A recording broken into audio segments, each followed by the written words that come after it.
Good morning, students. Subject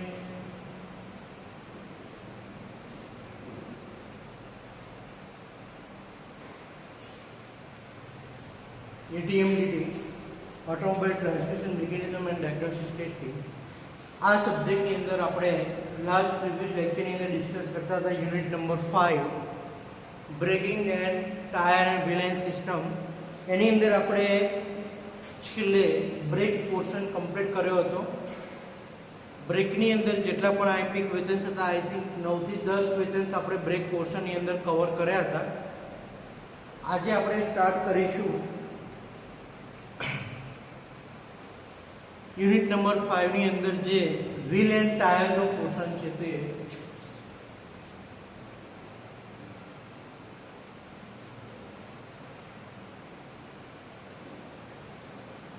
એની અંદરથી first ઓફલી questions આવે છે. ક્વેશ્ચન નંબર 1 જોઈએ કે inspection of રીમ and tyre.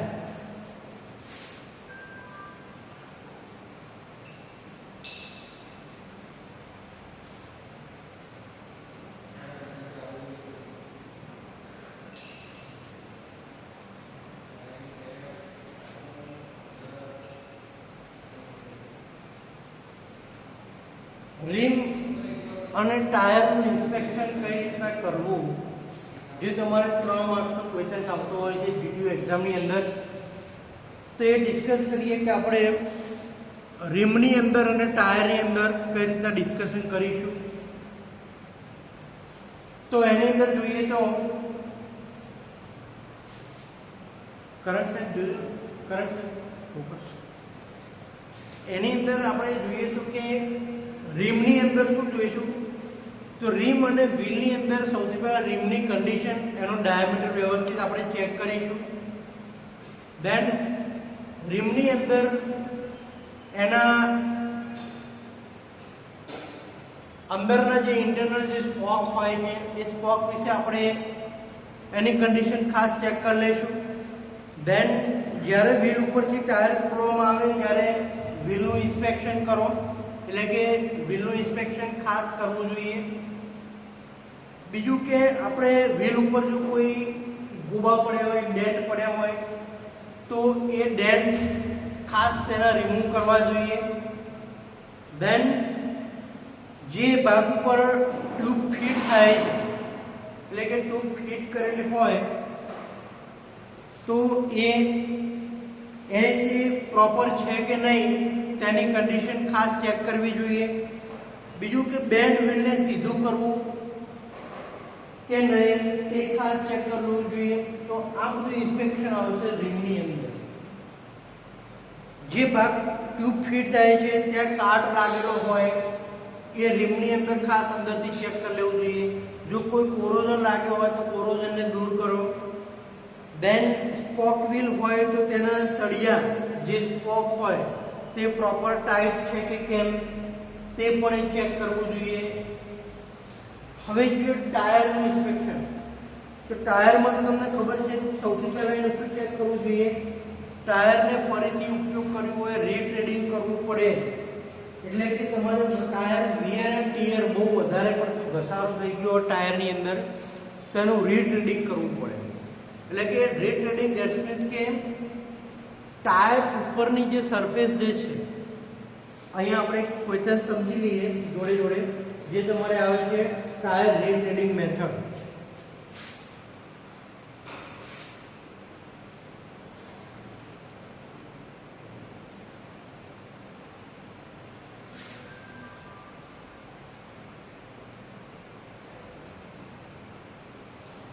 Tyre રીટ્રેડિંગ method તમારે એક્ઝામની અંદર પણ અલગથી પૂછાય છે.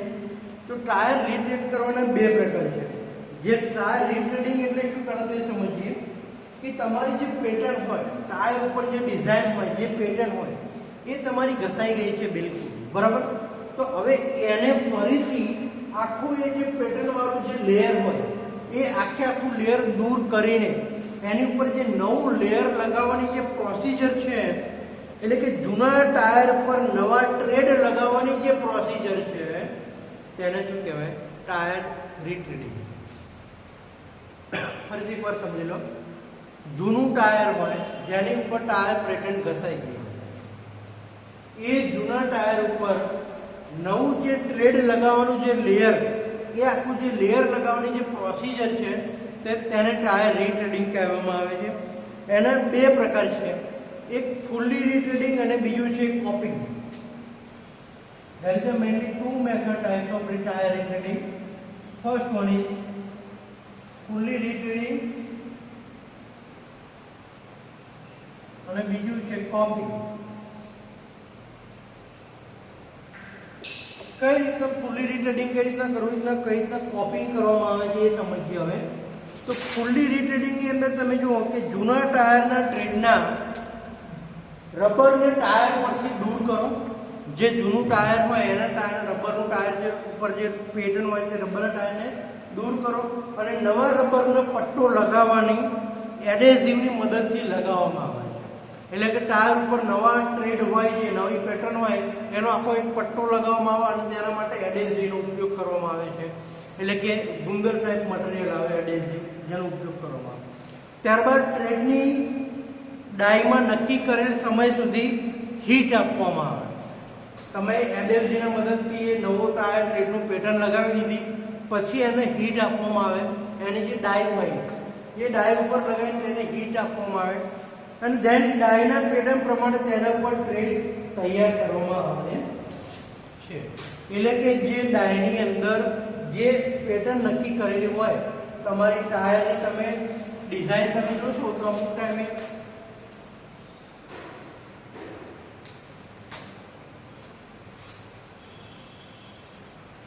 જે તમારું ટાયરનું ટ્રેડિંગ હોય છે તે તમે ધ્યાનથી જોશો તો દરેક ટાયરના ટ્રેડિંગની અલગ અલગ ડિઝાઇન હોય છે. દરેક ટાયરના ટ્રેડિંગ સરખા નથી હોતા. અમુક ટાયરના ટ્રેડિંગની ડિઝાઇન અલગ હોય છે, અમુક ટાયરના ટ્રેડિંગ અલગ અલગ હોય છે, પેટર્ન અલગ હોય છે. સપોઝ કે અમુક તમે આવી રીતના જોયા છે, આવી રીતના ટ્રેડિંગ હોય છે.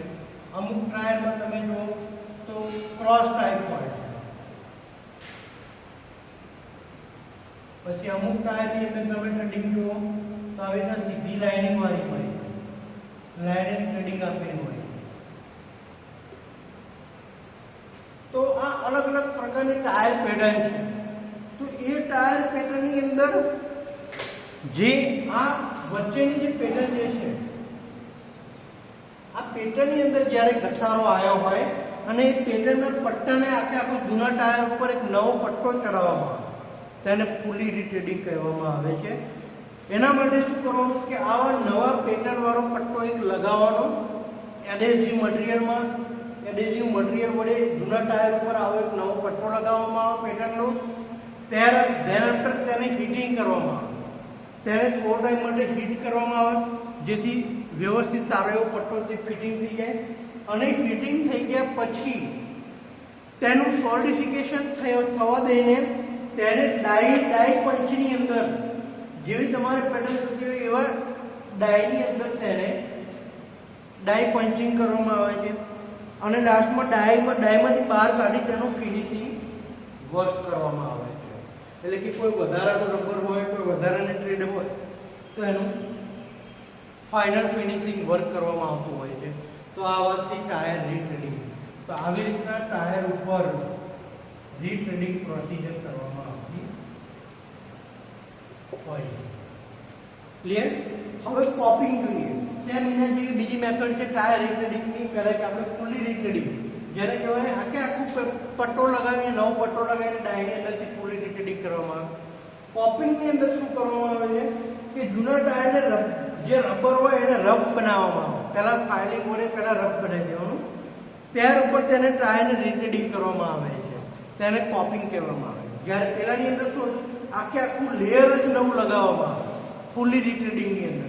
આની અંદર જે પેટર્ન હોય એને પહેલાં ફાઇલિંગ વર્ક કરીને પહેલાં રફ બનાવી દેવામાં આવે અને રફ થઈ જાય પછી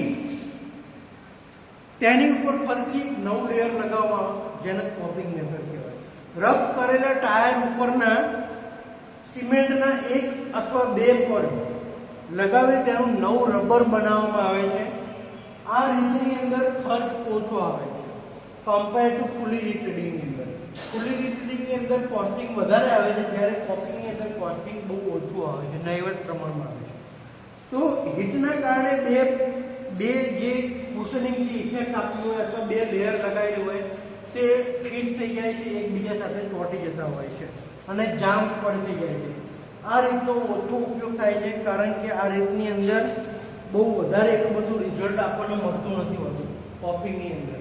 પણ રીટ્રીડિંગની અંદર, ફૂલ્લી રીટ્રીડિંગની અંદર આપણને રિઝલ્ટ સારું એવું મળે છે અને ટાયર તમારું જૂનું ટાયર જે હોય એ નવા જેવું થઈ જતું હોય છે.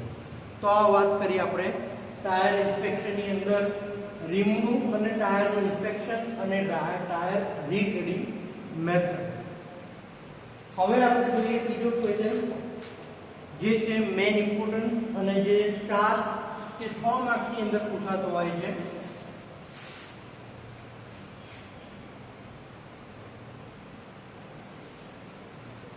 વ્હીલ એન્ડ ટાયરનું ટ્રબલ શૂટિંગ.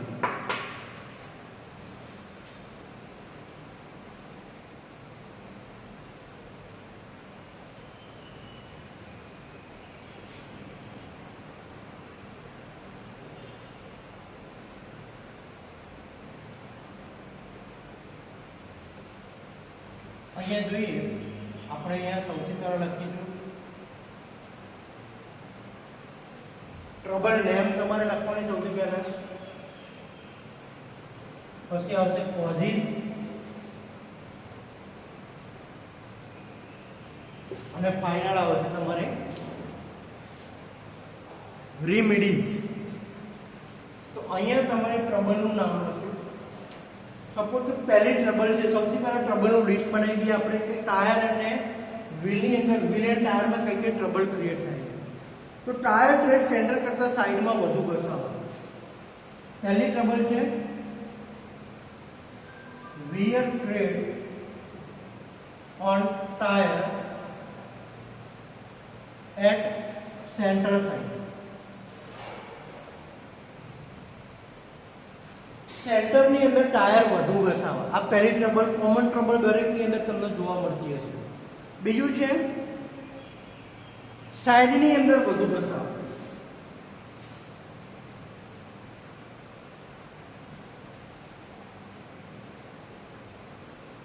Side gearing. ત્રીજું છે ટાયર ટ્રેડનો ઘસારો અનિયમિત હોવો, uneven tyre gearing.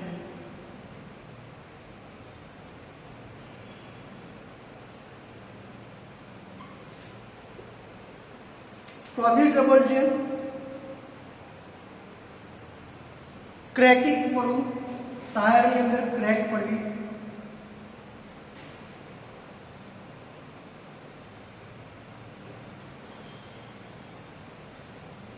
Next trouble જોઈએ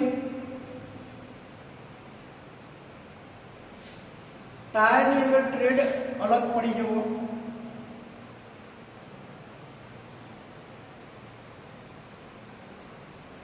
defective tire tread and layer. તેના લેયર અને ટ્રેડ અલગ પડી જવા. બીજું વારંવાર પંક્ચર પડવું.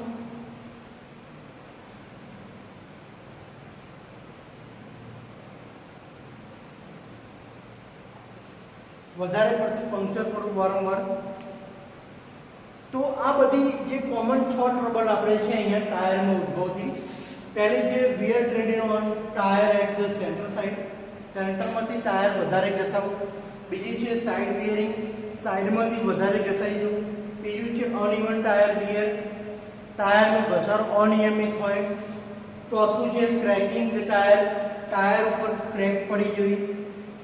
તમે વ્હીલ ટાયર ઉપર જો ઘણા બધા બહુ ક્રેકો પડતી હોય છે, તો એ પણ ટ્રબલ છે.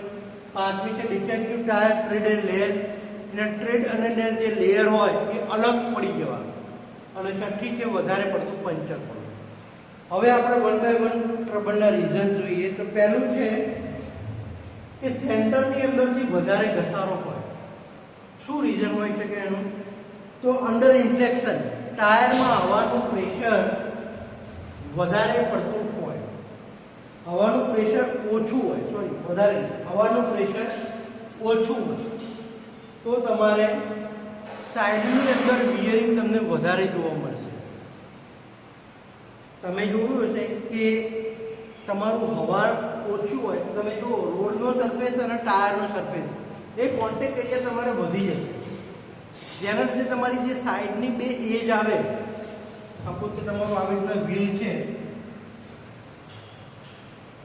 હવે આની અંદર તમારે પ્રેશર ઓછું છે તો જે ટાયર સાથેની જે સરફેસ જે છે, આ રોડ સરફેસ છે, આ ટાયર સરફેસ છે, એ તમારે સરફેસ કોન્ટેક્ટ એરિયા તમારો વધી જશે. તો એના લીધે તમારે સાઈડમાં અહીંયા સાઈડનું વિયરિંગ તમારે વધારે જોવા મળશે. તો આ પહેલું રીઝન છે કે ટાયરમાં એર પ્રેશર ઓછું હોય તો તમારે સાઈડમાં વિયરિંગ વધારે છે. તો એનું રેમિડીઝ આપણે શું લખશું કે યોગ્ય પ્રેશર હવા ભરો, પ્રોપરલી એર પ્રેશર મેન્ટેન કરો. બીજું જોઈએ નેક્સ્ટ કે સાઈડમાંથી વિયરિંગ થતું હોય, અને સાઈડનું વિયરિંગ આપણે જોયું. હવે સેન્ટરમાંથી વિયરિંગ થતું હોય તો વધારે પડતું પ્રેશર હોય, ટાયરનું એર પ્રેશર વધારે હોય. તો તમે જો કે વધારે પડતું પ્રેશર હોય તો તમારું ટાયર ફક્ત આવી રીતના જ રોડને ટચ થશે. રોડ સરફેસ અને ટાયરની સરફેસ ફક્ત કોન્ટેક્ટ એરિયા આટલો જ થશે.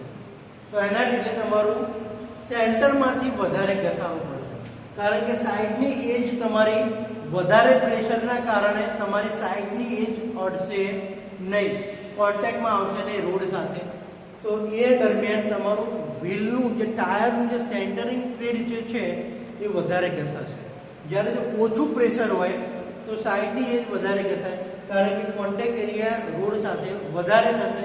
તો સેન્ટરનો તો થશે જ, પણ સાઈડમાંથી વધારે વિયર થશે. જ્યારે વધુ જો ટાયર પ્રેશર હોય તો સેન્ટરમાંથી વિયરિંગ થશે.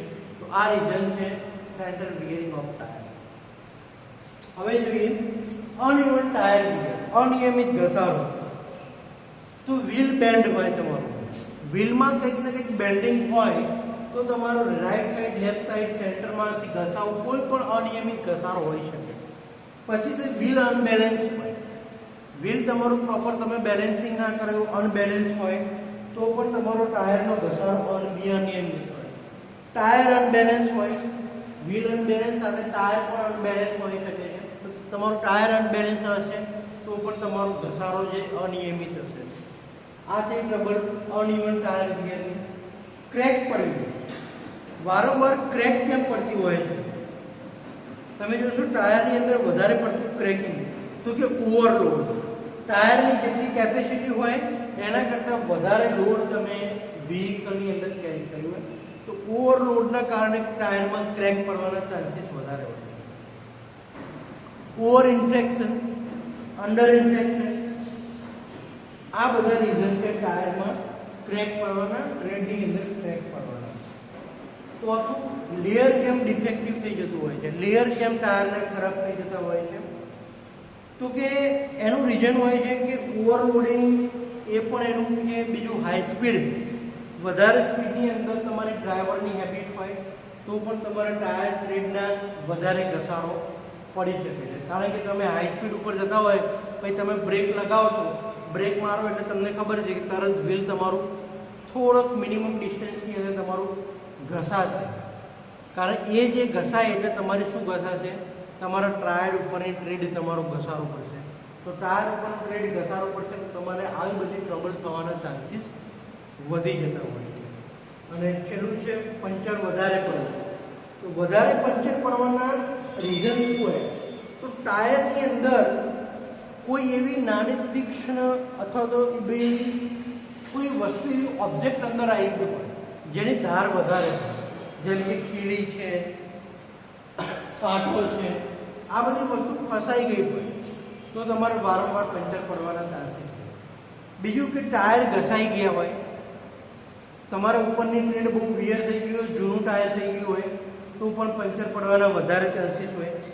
રફ રોડ ઉપર ડ્રાઇવિંગ કરતા હોય, તમે બહુ રફ રોડ ઉપર તમે ડ્રાઇવિંગ કરતા હોય તો પણ પંચર પડવાના ચાન્સીસ વધારે હોય છે. તો આ વચ્ચે વધારે પંચર પડવાના કારણો. તો અહીંયા સ્ટુડન્ટ આપણે જો troubleshooting of wheel and tyre. Next questions આપણે જોઈશું. હવે 3 ક્વેશ્ચન ડિસ્કસ કર્યા, ચોથો ક્વેશ્ચન આજનો જોઈશું આપણે રોટેશન ઓફ ટાયર, ટાયરનું રોટેશન એક ડાયાગ્રામ દ્વારા સમજીએ કે ટાયરનું રોટેશન કેટલું ઇમ્પોર્ટન્ટ હોય છે અને કઈ રીતના કરવું જોઈએ.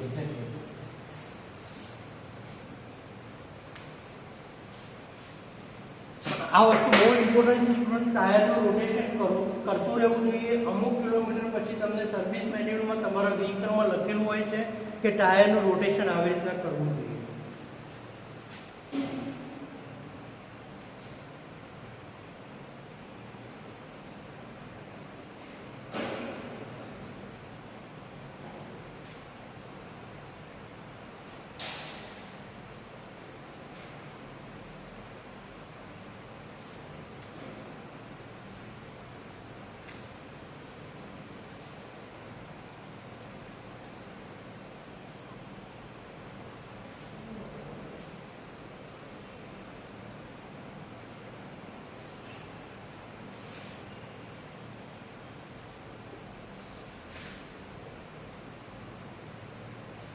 ફ્રન્ટ બે વ્હીલ છે, આ છે તમારી ફ્રન્ટ સાઈડ,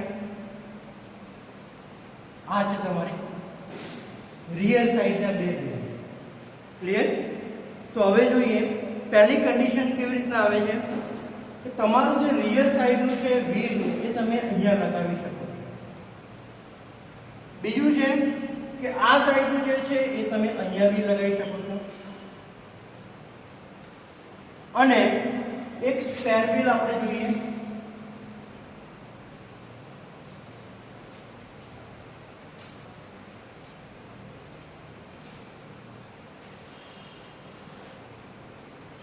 તો આ છે સ્પેર વ્હીલ તમારું.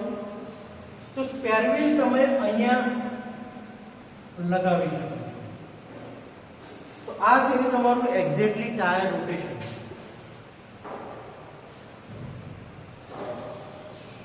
તમારે ટાયર રોટેશનનો ડાયાગ્રામ પણ સ્ટુડન્ટ એક્ઝામની અંદર ડ્રો કરવો પડે છે 3 માર્ક્સની અંદર. સમજી લો અહીંયા આ રિયર સાઈડનું લેફ્ટ સાઈડનું વ્હીલ, રિયર લેફ્ટ. તમે એક ફ્રન્ટ સાઈડના રાઈટ સાઈડની અંદર તમે ટાયર તેને મૂવ કરાવી શકો.